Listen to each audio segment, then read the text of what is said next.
चलो बच्चों आज हम वर्कशीट नंबर 3 करते हैं। बच्चों वर्कशीट नंबर 3 की डेट है 10/7/2020। ठीक है बच्चों, ये वर्कशीट भी चैप्टर 1 से ही है। ठीक है, आओ देखते हैं। हम जानते हैं कि जल को गर्म करने पर यह भाप बन जाता है और अधिक ठंडा करने पर यह बर्फ बन जाता है। ठीक है, गर्म करने पर जल के कण की ऊर्जा मिलती है और वह तेजी से हिलने या गति करने लगते हैं। एक निश्चित तापमान पर पहुंचकर कणों में इतनी ऊर्जा आ जाती है कि वे आकर्षण बल को तोड़कर स्वतंत्र हो जाते हैं और गैस में बदलना शुरू कर देते हैं।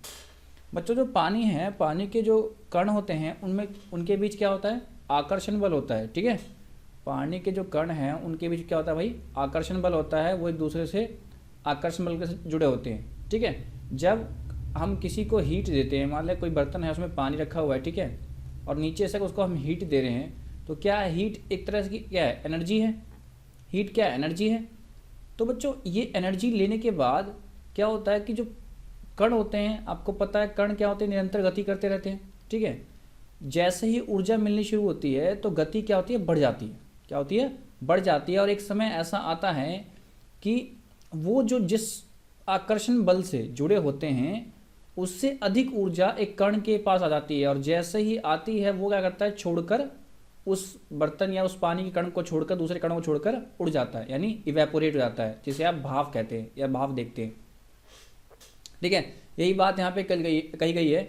और भाप को क्या कहते हैं भाई? जलवाष्प भी कहते हैं। ठीक है, या वेपर भी कहते हैं इंग्लिश में।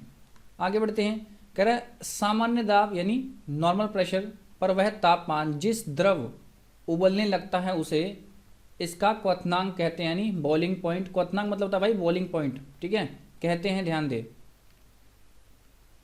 मतलब भाई जिस तापमान पर, अगर सामान्य तापमान पर जब पानी उबलने लगे तो उस तापमान को हम क्या कहते हैं भाई? बॉइलिंग पॉइंट कहते हैं। किसका? पानी का। याद रखना, हर चीज़ों का बॉइलिंग पॉइंट अलग अलग होता है। ठीक है, कह रहा है उबलते जल का तापमान यानी क्वथनांक, जिसे बॉइलिंग पॉइंट कहते हैं, जिसे गुप्त ऊष्मा के कारण 100 डिग्री होता है। क्या भाई? 100 डिग्री पर पानी उबलने लगता है। ठीक है, 100 डिग्री ही रहता है जब तक जल भाप में ना बदल जाए। मतलब भाई क्या होगा कि 100 डिग्री से ज़्यादा पानी का तापमान आप नहीं कर पाओगे। अगर आप उसको हीट दोगे ना तो क्या करेगा? उसके जो कण होते हैं वो क्या करेंगे? ऊर्जा लेके उड़ जाएंगे, यानी लगातार ऊर्जा क्या हो रही है? बर्तन से बाहर जा रही होगी, तो जिससे क्या होगा? उसका तापमान 100 डिग्री ही रहेगा। 100 डिग्री से अधिक तापमान नहीं हो सकता अगर वो बर्तन खुला हुआ है तो। आगे बात करते हैं। बर्फ का तापमान यानी गलनांक यानी पिघलना। बर्फ कब पिघलना शुरू होता है भाई? 0 डिग्री पे। कब? 0 डिग्री सेल्सियस पे। और जब तक पूरा पिघल नहीं जाता तब तक उसका क्या होता है? 0 डिग्री ही रहता है। ठीक है, समझ गए आप? चलो क्वेश्चंस करते हैं। आइए देखते हैं क्वेश्चन। कह रहा है रिक्त स्थान भरिए। कह रहा है जल का क्वथनांक अभी ने पढ़ा है, क्या होता है भाई? 100 डिग्री होता है, यानी क्वथनांक मतलब बॉइलिंग पॉइंट, जब पानी उबलने लगे कब है वो? 100 डिग्री सेल्सियस है। और कह रहा है भाई जल का गलनांक क्या है? मतलब बर्फ पिघलना कब शुरू होता है? तो 0 डिग्री सेल्सियस पे। ठीक है, आगे बढ़ते हैं। चलो देखते हैं क्वेश्चन नंबर 2।